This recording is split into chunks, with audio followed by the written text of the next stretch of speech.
Good evening, children. Today we are going to deal with never, never, the never, never nest. So, from the picture itself, from the picture and from the title and from the introduction, it's very clear that it's a play. So, ഇത് ഒരു play ആണ്. Play എന്ന് പറഞ്ഞാൽ നമ്മൾ പഠിച്ചിട്ടുള്ളതാണ്, നാടകമാണ്. അപ്പോൾ നാടകത്തിൽ തന്നെ ഇന്നത്തെ വിക്ടേഴ്സ് ക്ലാസ്സിൽ അരുൺ സാറായിരുന്നു ക്ലാസ് എടുത്തത്. അരുൺ സാറിനെ നിങ്ങൾക്കറിയാം, നിങ്ങൾ കാണാറുള്ള ലെസൺസിൻ്റെ പലതിൻ്റെയും വീഡിയോ പ്രിപ്പയർ ചെയ്യുന്നതിൽ വളരെ ആനിമേഷണൽ വീഡിയോസ് നമുക്ക് നമ്മുടെ 10ാം ക്ലാസ്സിലെ പല ലെസൺസിൻ്റെയും ആനിമേഷണൽ വീഡിയോസ് ചെയ്തിട്ടുള്ള ആളാണ് അരുൺ സാർ. അരുൺ സാറിൻ്റെതായിരുന്നു ഇന്നത്തെ ക്ലാസ്. അരുൺ സാർ എടുത്തു കഴിഞ്ഞപ്പോൾ നിങ്ങൾ കണ്ടു എങ്ങനെയാണ് ഡ്രാമയെ തിരിക്കുന്നത്, അല്ലെങ്കിൽ പ്ലേയിന് ഏതൊക്കെയായിട്ട് തിരിച്ചിരിക്കുന്നു എന്ന് നിങ്ങൾ കണ്ടു. സാറ് പറഞ്ഞു ഏതൊക്കെയായിരുന്നു: കോമഡി, ട്രാജഡി, ഫാസ്, മെലോ ഡ്രാമ. ഇങ്ങനെ 4 സെക്ഷൻസ് ആയിട്ടാണ് നമ്മൾ പ്ലേസിനെ തിരിച്ചിരിക്കുന്നത്. അതിൽ ഫസ്റ്റ് സെക്ഷൻ നമുക്ക് അറിയാം, ഇറ്റ്സ് കോമഡി. ഫസ്റ്റായിട്ട് നമുക്ക് കോമഡിയാണ്. Comedy this play the Never Never Nest is a comedy play. Comedy പ്ലേയിൽ നമ്മൾ കാണുന്നതെന്ന് വെച്ച് കഴിഞ്ഞാൽ എന്താ ക്യാരക്ടേഴ്സ്. ഇത് പ്ലേയുടെ ഒരു ക്ലാസിഫിക്കേഷൻ മാത്രമാണ് കേട്ടോ. നാടകങ്ങളെ വേറെയും പല രീതിയിലും ക്ലാസിഫൈ ചെയ്യാറുണ്ട്. ഇപ്പോൾ ഹിസ്റ്റോറിക്കൽ പ്ലേസ് ഉണ്ട്. അങ്ങനെ ഷേക്സ്പിയറിയൻ നാടകങ്ങളെ നമ്മൾ നോക്കുകയാണെങ്കിൽ ഈ രീതിയിലുള്ള ക്ലാസിഫിക്കേഷൻ അല്ല വരിക. അതിൽ കുറച്ചും കൂടി ഡിഫറെൻ്റ് ആയിട്ടുള്ളൊരു ക്ലാസിഫിക്കേഷനാണ് വരുന്നത്. ഹിസ്റ്റോറിക്കൽ പ്ലേസ് എന്നൊക്കെ പറഞ്ഞിട്ട് വേറെ വരും. ഇതൊരു ജസ്റ്റ് ഒരു കോമൺ ക്ലാസിഫിക്കേഷനാണ് ഇതിൽ പറഞ്ഞിട്ടുള്ളൂ.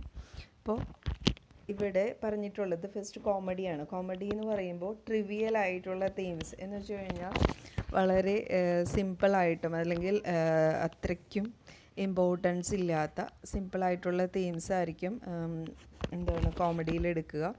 ആ കോമഡി തീംസിനെ അതിൻ്റെ ഏറ്റവും വലിയ പ്രത്യേകത എന്ന് പറഞ്ഞിട്ടുണ്ടെങ്കിൽ എൻഡിങ് വളരെ ഹാപ്പി എൻഡിങ് ആയിരിക്കും. ഇൻ ബിറ്റ്വീനും നമ്മൾക്ക് വിറ്റി ആയിട്ടുള്ള സീൻസ് നമുക്ക് പലതും കാണാൻ സാധിക്കും. വിറ്റി ആയിട്ടുള്ള കോൺവെർസേഷൻസും സീൻസും പല സംഭാഷണങ്ങളും അതുപോലെ തന്നെ അഭിനയങ്ങളും പലതും ജനങ്ങളെ ഓഡിയൻസിനെ ചിരിപ്പിക്കുന്ന രീതിയിലുള്ള പല അഭിനയങ്ങളും സീൻസും ഉൾപ്പെടുത്തിയിട്ടുള്ളതായിരിക്കും കോമഡി. ദെൻ നെക്സ്റ്റ് വൺ ട്രാജഡിയാണ്. ഇപ്പോൾ കോമഡി എന്ന് പറയുമ്പോൾ നമുക്ക് ധാരാളം ഷേക്സ്പിയറൊക്കെ എടുത്ത് നോക്കുകയാണെങ്കിൽ ധാരാളം കോമഡീസൊക്കെ ഉണ്ട് കേട്ടോ. അതിൽ ഞാൻ ഇതിലേക്കൊന്നും പോകുന്നില്ല, സിംപ്ലി ജസ്റ്റ് കാര്യങ്ങൾ മാത്രമേ പറഞ്ഞു പോകുന്നുള്ളൂ.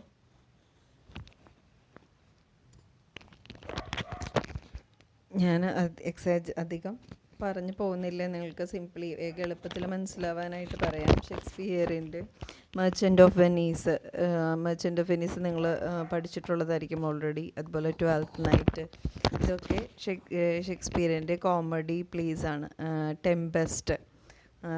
ടെമ്പസ്റ്റും എനിക്ക് തോന്നുന്നു ടെമ്പസ്റ്റും അതുപോലെ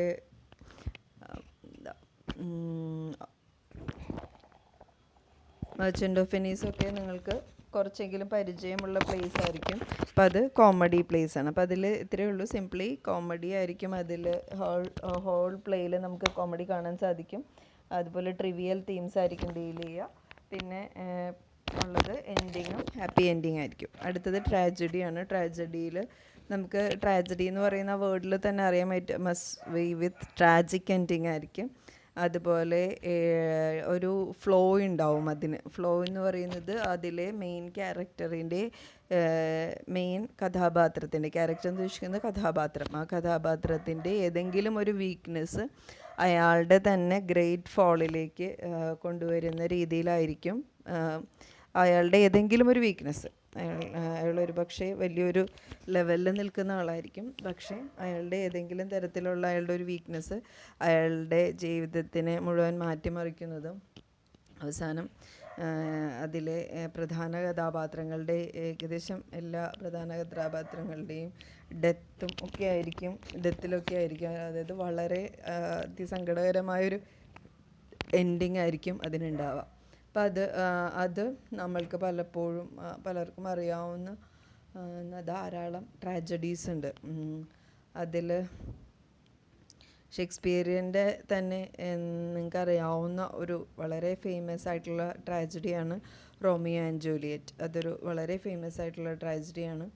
അതുപോലെ തന്നെ ഉള്ളതാണ് കിങ് ലിയർ. കിങ് ലിയർ ഇതുപോലെ തന്നെ വളരെ കിങ് ലിയർ, ഒഥല്ലോ, ഇതൊക്കെ നമുക്ക് അറിയാം. മാക്ബത്ത്, ഇതൊക്കെ വളരെ ഫേമസ് ആയിട്ടുള്ള ട്രാജഡീസാണ്. ഇതിലൊക്കെ അതിലെ ഒരു മെയിൻ ക്യാരക്ടറിൻ്റെ ഏതെങ്കിലും ഒരു വീക്ക്നെസ് അദ്ദേഹത്തിൻ്റെ ട്രാജിക് എൻഡിലേക്ക് എത്തിക്കുന്നതാണ് നമ്മൾ കാണുന്നത്. ആ ഓരോ പ്ലേയിലും നമ്മൾ കാണാം. അതിൻ്റെ ഒരു ട്രാജിക് ഫ്ലോ എന്നൊക്കെ പറയും. അത് നമ്മൾ ഡീറ്റെയിൽ ആയിട്ട് പറയേണ്ട ആവശ്യം ഇല്ലാത്തതുകൊണ്ട് ഞാൻ അധികം എക്സ്പ്ലെയിൻ ചെയ്യുന്നില്ല. ഓക്കെ, അടുത്തത് പറയുന്നത് ഫാസ് ആണ്. ഫാസ് പറയുന്നത് അഗെയിൻ അത് എക്സാജറേറ്റഡ് ആയിരിക്കും. സാധാരണയിൽ കഴിഞ്ഞ ഒരു എക്സാജറേഷൻ അതിന് കൊടുക്കും. അതാണ് അതിൻ്റെ ഒരു പ്രത്യേകത എന്ന് പറയുന്നത്. കോമഡി തന്നെ ആയിരിക്കും, പക്ഷേ നോർമലി ഉള്ള കോമഡിയേക്കാളും അൺനെസസറി ആയിട്ട് അല്ലെങ്കിൽ ആവശ്യത്തിൽ കൂടുതൽ ഒരു കാര്യത്തെ എക്സാജറേറ്റ് ചെയ്ത് കാണിക്കുന്ന ഒരു രീതിയായിരിക്കും അതിൽ ഫോളോ ചെയ്യുക. ലാസ്റ്റ് വൺ മെലോ ഡ്രാമയാണ്. അതിൽ ഇതുപോലെ തന്നെ ട്രാജഡിയുടെ ഒരു എക്സാജറേറ്റഡ് കൈൻഡ് ഓഫ് ഡ്രാമയായിരിക്കുള്ളൂ മെലോ ഡ്രാമ എന്ന് പറയുന്നത്. പിന്നെ ഇനി നമ്മൾ നോക്കാൻ പോകുന്നത് നെവർനെസ്സിലേക്ക് നമ്മൾ ഡയറക്റ്റ് പോവുകയാണ്. അപ്പോൾ അതിൽ നെവർനെസ്സിൽ നമ്മൾ ഫസ്റ്റ് തന്നെ കാണിക്കും. നമ്മൾ ലാസ്റ്റ് ഇയർ നിങ്ങൾ ഓൾറെഡി ഒരു പ്ലേ പഠിച്ചിട്ടുള്ളതാണ്. ലിസൺ ടു മൗണ്ടൻ നിങ്ങൾ പഠിച്ചിട്ടുള്ളതാണ്. അതുകൊണ്ട് തന്നെ നിങ്ങൾക്ക് ഒരു പ്ലേ എന്താണെന്നുള്ളതിനെക്കുറിച്ച് ഒരു ഏകദേശ ഐഡിയ ഉണ്ടാവും. പ്ലേ വരുമ്പോൾ അതിൽ ക്യാരക്ടേഴ്സ് വേണമെന്നും ആ ക്യാരക്ടേഴ്സിൻ്റെ കോൺവെർസേഷനിൽ നിന്നാണ് നമുക്കതിലെ എങ്ങനെയാണ് അവരുടെ അവരുടെ രീതികൾ എന്താണെന്നും അവരുടെ വ്യൂ പോയിൻ്റ് എന്താണെന്നും ഒക്കെ നമുക്ക് മനസ്സിലാവാമെന്നൊക്കെ ഉള്ളത് നമ്മൾ ഓൾറെഡി കഴിഞ്ഞ കൊല്ലം പഠിച്ചിട്ടുള്ളതാണ്. കഴിഞ്ഞ കൊല്ലം നിങ്ങളിതിന് മുൻപും പല പ്ലേസും പരിചയപ്പെട്ടിട്ടുള്ളതാണ് നിങ്ങളുടെ ചെറിയ ക്ലാസ്സുകളിലൊക്കെ. അപ്പോൾ ഇവിടെ നമ്മൾ ഫസ്റ്റ് തന്നെ ഇൻട്രൊഡ്യൂസ് ചെയ്യുന്നത് ക്യാരക്ടേഴ്സിനെയാണ്. There are only 4 characters. Jack, then Jill his wife. ഇവിടെ ഈ ജാക്ക് ആൻഡ് ജിൽ എന്ന് പറയുന്നത് തന്നെ ഒരു കോമിക്കലായിട്ടാണ്. കാരണം നമ്മൾ ഓൾറെഡി വളരെ ഫെമിലിയർ ആയിട്ടുള്ള ഒരു റൈമാണ് Jack and Jill went up the hill. അത് വളരെ ഫെമിലിയർ ആയിട്ടുള്ള ഒരു പേരുകളാണ് നമുക്ക്. ആ ക്യാരക്ടേഴ്സിനെ അല്ലെങ്കിൽ നമ്മൾക്ക് എപ്പോഴും ഓർത്തിരിക്കാനും എളുപ്പമാണ്. ആ ഒരു റൈമിൻ്റെ കാര്യം ഓർത്ത് കഴിഞ്ഞാൽ നമുക്ക് ഓർത്തിരിക്കാൻ എളുപ്പമാണ്.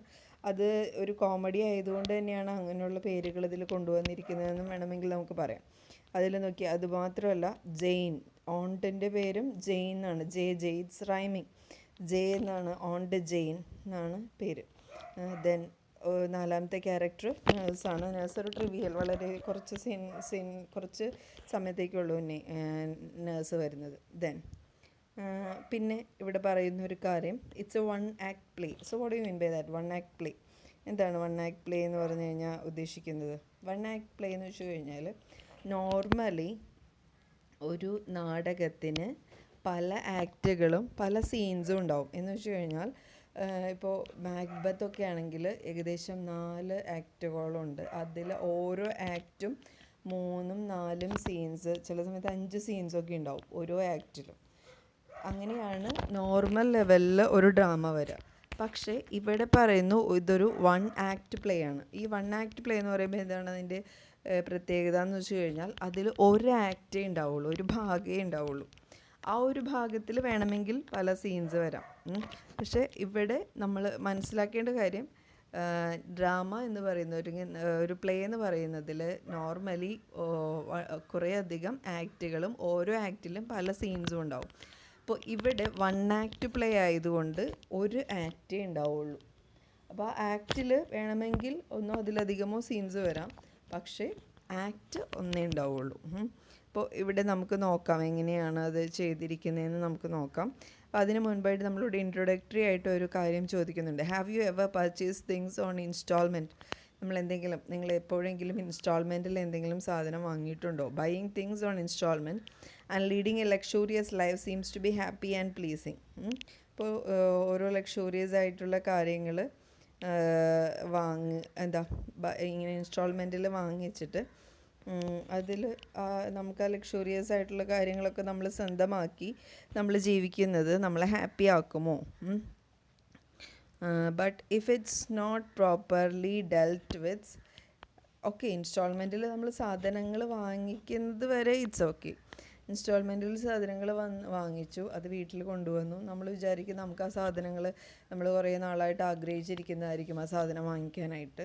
ഇപ്പോൾ കാറാണെങ്കിലും ശരി, വീടാണെങ്കിലും ശരി, അല്ലെങ്കിൽ ഫ്രിഡ്ജാണെങ്കിലും എന്താണെങ്കിലും നമ്മൾ കുറേ നാളായിട്ട് വാങ്ങിക്കാൻ ആഗ്രഹിച്ചു. നമ്മൾ പൈസ ഇല്ലാത്തതുകൊണ്ട് വാങ്ങിയില്ല. അവസാനം നമ്മൾ വിചാരിച്ച് ഇൻസ്റ്റാൾമെൻറ്റിൽ വാങ്ങിക്കാമെന്ന് വിചാരിച്ച് ഇൻസ്റ്റാൾമെൻറ്റിൽ വാങ്ങിച്ച് വീട്ടിൽ കൊണ്ടുവന്ന് വെച്ചു. വീട്ടിൽ കൊണ്ടുവന്ന് വെച്ച് കഴിഞ്ഞ് ഓക്കെ, നമ്മൾ 2-3 സാധനം അതുപോലെ വാങ്ങിച്ചു എന്ന് വിചാരിക്കുക. പക്ഷേ നമുക്ക് പ്രോപ്പറായി ഇൻസ്റ്റാൾമെൻറ്റ് അടയ്ക്കാൻ പറ്റിയില്ലെങ്കിൽ എങ്ങനെയുണ്ടാവും ആ അവസ്ഥ? അപ്പോൾ അതിനെ പ്രോപ്പറായിട്ട് ഡീൽ ചെയ്തില്ലെങ്കിൽ എന്താവും? ഇത് മലയാളികളായ നമ്മൾ ഏറ്റവും കൂടുതൽ അവെയർ ആവേണ്ട ഒരു കാര്യം കൂടിയാണ് ഇതിൽ ഡീൽ ചെയ്യുന്നത്. കാരണം ഇൻസ്റ്റാൾമെൻറ്റുകളും ലോണുകളും ഒക്കെ നമ്മൾ മലയാളികളെ സംബന്ധിച്ച് വളരെ അധികം ആ ഒരു വഴിയിലൂടെ കടന്നു പോകുന്നൊരവസ്ഥയാണ് നമുക്കുള്ളത്. കൂടുതലും വരവിൽ കവിഞ്ഞ് ചിലവാക്കുന്നവരാണ് നമ്മൾ കൂടുതൽ പേരും. അപ്പോൾ അതുകൊണ്ട് തന്നെ നമ്മൾ അതിനെക്കുറിച്ച് കൂടുതൽ നമ്മൾ അവെയർ ആക്കുന്ന ഒരു ഡ്രാമ കൂടി, ഒരു പ്ലേ കൂടിയാണിത്. നോക്കാം നമുക്ക്. ഇപ്പോൾ 4 ക്യാരക്ടേഴ്സാന്ന് പറഞ്ഞു. ജാക്കിൻ്റെ വൈഫായ ജിൽ, ഓൺ ജെയിൻ, ദ നഴ്സ്. അപ്പോൾ ഫസ്റ്റ് നമ്മൾ from the picture it self നമുക്ക് കുറച്ച് കാര്യങ്ങൾ ക്ലിയർ ആവുന്നു. അപ്പോൾ ഇവിടെ അത് ഡിസ്ക്രൈബ് ചെയ്യുന്നുണ്ട്. The launch of Jack and Jal villa. അപ്പോൾ മുൻഭാഗമാണ് ജാക്ക് ആൻഡ് ജിൽ വില്ലയുടെ മുൻഭാഗം, വരാന്തയാണ് കാണിക്കുന്നത്. At new ഹാംസ്റ്റഡ്. And the essential furniture consist of essential ആകെ ഉള്ളത് ഫർണിച്ചേഴ്സായിട്ട് ഉള്ളത് furniture consist of A table which are writing materials. അപ്പോൾ അതിൻ്റെ ടേബിളിൻ്റെ മുകളിൽ കുറച്ച് എഴുതാനുള്ള സാമഗ്രികളൊക്കെ ഉണ്ട്. ആൻഡ് 2 ചെയേഴ്സ്, 2 ചെയേഴ്സ് ഉണ്ട്. And as the curtain rises. അപ്പോൾ നമ്മൾ കേർട്ടൻ റൈസസ് എന്നിവിടെ ഉദ്ദേശിക്കുന്നത് എന്താണ്? നമുക്കറിയാം, നാടകമാകുമ്പോൾ അത് അഭിനയിക്കാനുള്ളതാണ്. കേർട്ടൻ റൈസ് ചെയ്യുമ്പോൾ ഓഡിയൻസ് കാണുന്നത് എന്തൊക്കെയാണ് എന്നുള്ളതാണ് നമ്മളോട് ഇവിടെ പറയുന്നത്. As the curtain rises the lounge is empty. ഇപ്പോൾ കേർട്ടൻ തുറക്കുന്ന സമയത്ത് ലോഞ്ച് എംറ്റി ആണ്. But Jack and Jill come immediately followed by. അവിടെ കേർട്ടൻ തുറക്കുന്ന സമയത്ത് വ്യക്തികളാരും അവിടെ ഇല്ല. കേർട്ടൻ ഓപ്പൺ ചെയ്തതിന് ശേഷമാണ് അവിടേക്ക് എന്ത് ചെയ്യുന്നത്? ജാക്ക് ആൻഡ് ജില്ല് കടന്നു വരുന്നത്. Come immediately followed by aunt ജെയിനും ജാക്ക് ആൻഡ് ജിൽ ആദ്യം വരുന്നു, അവരെ ഫോളോ ചെയ്തിട്ട് ഓൺ ജെയിനും വരുന്നു, ജിൽ.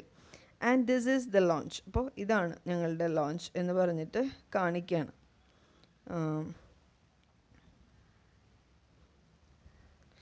അതിന് ഒരു കാര്യം പറയാൻ വിട്ടുപോയി, ഇത് ഞാനിവിടെ പറയുകയാണ്. നമ്മൾ ഓഥറിനെ കുറിച്ചൊന്നും പറഞ്ഞിരുന്നില്ല. സെഡ്രിക് മൗണ്ടാണ് ഓഥർ. അദ്ദേഹത്തിനെ കുറിച്ചും അരുൺ സാർ അതിൽ ജസ്റ്റ് ഒന്ന് എക്സ്പ്ലെയിൻ ചെയ്യുന്നുണ്ട്. അദ്ദേഹത്തിൻ്റെ നോക്കുക, he wrote some thoughtful plays which include 20th century lullaby, to cut a long short story, and nature abhors a vacuum. ഇതൊക്കെയാണ് അദ്ദേഹത്തിൻ്റെ 1 act അദ്ദേഹത്തിൻ്റെ പ്ലേസ് ആയിട്ടുള്ളത്. അപ്പോൾ അത് തോട്ട്ഫുൾ പ്ലേസ് ആണ്. തോട്ട്ഫുൾ പ്ലേസ് എന്ന് പറയുമ്പോൾ നമ്മളെ ചിന്തിപ്പിക്കുന്ന രീതിയിലുള്ള പ്ലേസ് ആണ്. And is 1 act plays are easy to. അദ്ദേഹത്തിൻ്റെ 1 act പ്ലേസിൻ്റെ പ്രത്യേകതകൾ ഇതൊക്കെയാണ്. വളരെ ഈസി ആയിട്ട് പെർഫോം ചെയ്യാം. സെറ്റാറിക്കലാണ്. സെറ്റാറിക്കൽ എന്ന് പറഞ്ഞാൽ എന്താണ് അർത്ഥം?